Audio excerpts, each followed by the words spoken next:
Welcome back to Axis Anime. My name is Henshin Ikeda, and today I'll be doing a walk-in review of Valvrave, the Liberator, Episode 5. Now, if you remember from last episode, we found out the Academy now knows the truth about the ARUS and its terrible senator. But moving on past that, it gets even better. Shoko, back from the dead, blackmails both the ARUS and the Dorson army. I love it! And Shoko also declares the independence of Module 77. It got better! And again, that's where the episode ends, and I'll have my final thought and rating at the end of the clip, so stay tuned. But let's dive right on in. So we open up this episode with Module 77, and it's declared its independence. It's unanimous. All the students of the Academy have voted, and it's unanimous that Module 77 is now independent from the other colonies. Shoko for the motherfucking win. She pulled it off. I can't believe it.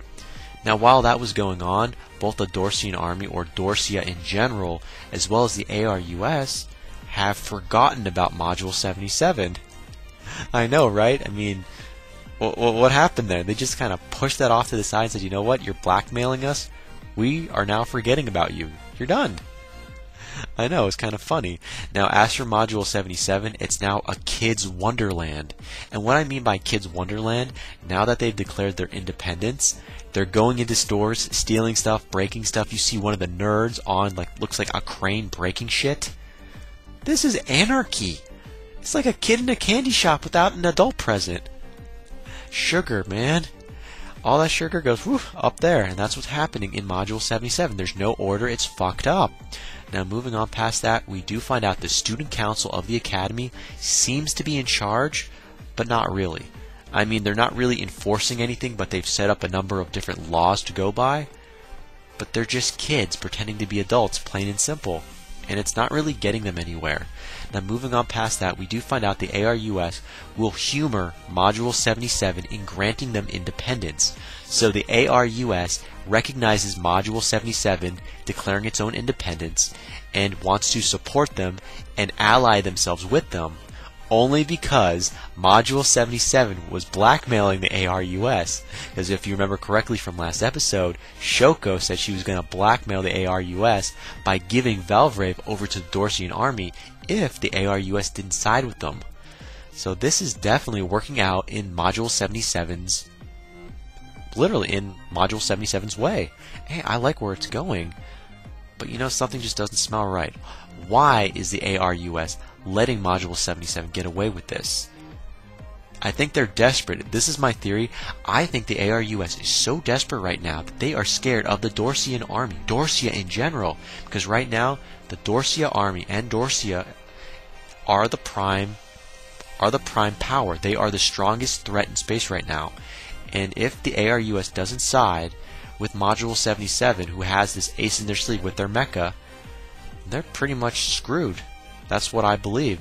Now, we are thrown with a little bit of information. Apparently, the doctor which Shoko saved, yeah, that doctor being apparently the only adult right now on Module 77 that we know of, he apparently wants to know more about Valvrave. But why? Why does this doctor that we don't know a lot about on Module 77 want to know more information about Valvrave? It doesn't appear like he's one of the scientists that worked on Valvrave, but he works in the physics department of this academy. So I'm curious to know, why does he want to poke around and know about Valvrave in general? We really don't know.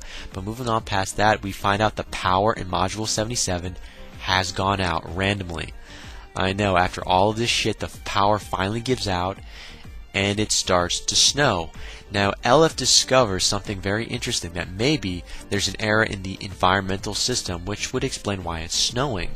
Okay, that's a great deduction, but it's being pointed out that the head nerd is now left with trying to fix this little problem.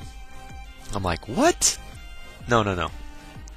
So this nerd, who is from the Academy, is apparently the only one left on Module 77 that can fix this little issue with the electricity and the environmental system, which is making it snow. This does not stick right with me, letting one kid do this. What are his credentials again? He's a kid in the Academy that was, what, head of the science department? Yeah, let's figures, right? We're going to let him fix everything. You have a doctor who's head of the physics department, and you're letting this kid fix everything. Hey, go for it. Now, while he's attempting to fix it, there's a big reaction among all the students in the academy. All the girls are in one section because they're freezing their ass off, they're scared, and they're starting to doubt on why they declared their independence.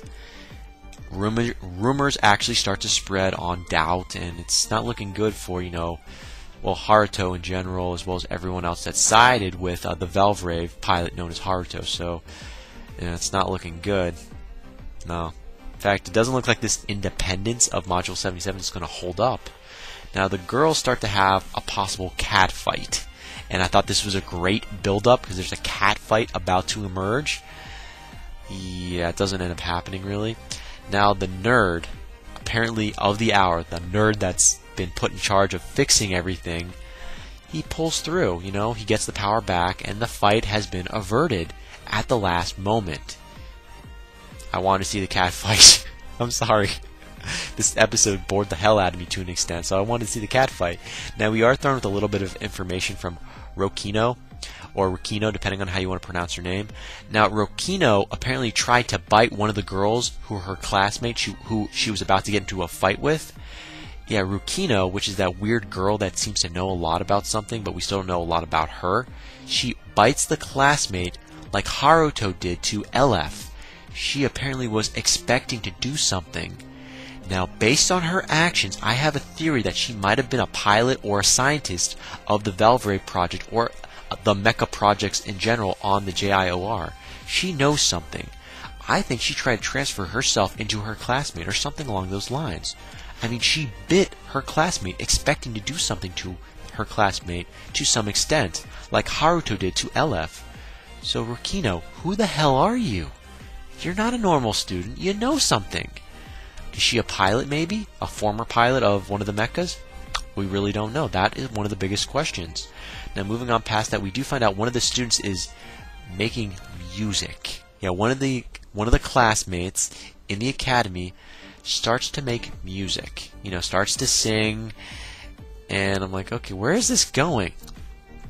It gets better. This is one of the best highlights, other than the whole Rukino thing about figuring out if she's a pilot or not, or what she has to do with the mechas. We see a random classmate start to make music, and eventually they make a music video.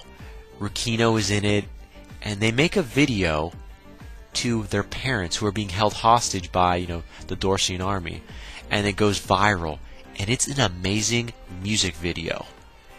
I was like, who the hell are these kids? They broke out, they started singing, and they're amazing. I don't know what kind of reaction you guys are expecting from me right now, but when you watch this episode and you see these students making this musical video to their parents who are being held hostage, it kind of gets a little emotional in my opinion. Now, the only reason why they created this music video was to make it go viral, so hopefully someone that's part of the JIOR that's being held hostage or who is still free to roam within the Dorsian territory will pick up on it and tell the other members that are being held hostage that their kids are doing fine. Hey, that's a genius plan. It really is. Now, moving on past that, toward the end of the episode, we're taking to a little cutscene with Haruto and Rokino. Now, they're together in the Valvrave mecha, and they apparently discover more mechas lower in Module 77. Thanks to LF. LF did something that led both Haruto and Rokino into an empty room filled with mechas. Now, ironically, Haruto tells Rokino, don't tell anybody about what we've seen, what we've found. Rokino turns around and says, I'll keep your secret, and she kisses him.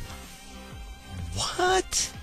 That made no sense. And again, that's where the episode ends. As for final thoughts, okay, well, LF obviously knows something that we don't know, so LF's basically setting up Haruto and Rokino to do something else, to motivate them, to maybe pilot, get more people involved to, I guess, create a self-defense for this independent little country now, Module 77.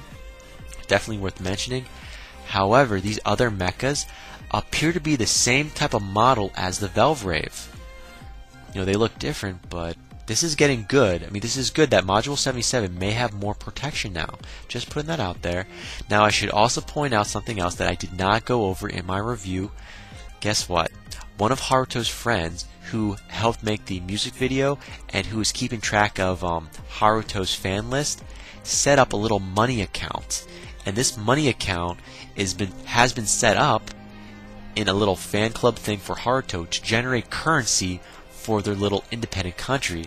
It started out with like 3,000 yen and is now in the millions. So they're now getting funding for their support, to survive and fight the Dorsia army in general. So this is looking good for them. But I'm curious, what are they going to use that money for? And who, on the other end, is supporting them financially? We really don't know. And as for the Dorsian army and Dorsia in general, what is their next move? In fact, what is the next move for, the ARUS? I mean, you said you were humoring, Module 77 and their independence. But how long is that going to last until you start to question that little idea, These are kids running around, making money off of people, tearing stuff down. What's their next move? We really don't know. That ends it for my final thoughts. As per my rating, 4 out of 5. Now, I'm giving this a 4 out of 5 based on the music video and based on the romantic kiss at the end of the episode. And maybe because of the music video, plain and simple. I can't come up with anything else. So final rating, 4 out of 5. And that ends it for my walkthrough review of Valvrave the Liberator episode 5. But definitely comment down below, let me know, thumbs up, thumbs down, definitely subscribe, check me out on Twitter, and follow me if you like. Let me know what you thought of this episode. Let me know what you think's going to happen in the next episode that's coming out. Personally, I can't wait to see what's going to happen. I'm invigorated to see what Shoko's going to do, and what's Haruto going to do with hiding the secret of finding all these mechas that LF basically led you to. And who the hell is Rokino? Are you a pilot of a mecha? Are you a former pilot, a scientist? We don't know. But again, that ends it for now. I gotta hit the bricks and I gotta go. And before I go, I gotta say it, and I always say it. You can't stop the access, but you can watch the feed. I'll see you later, guys.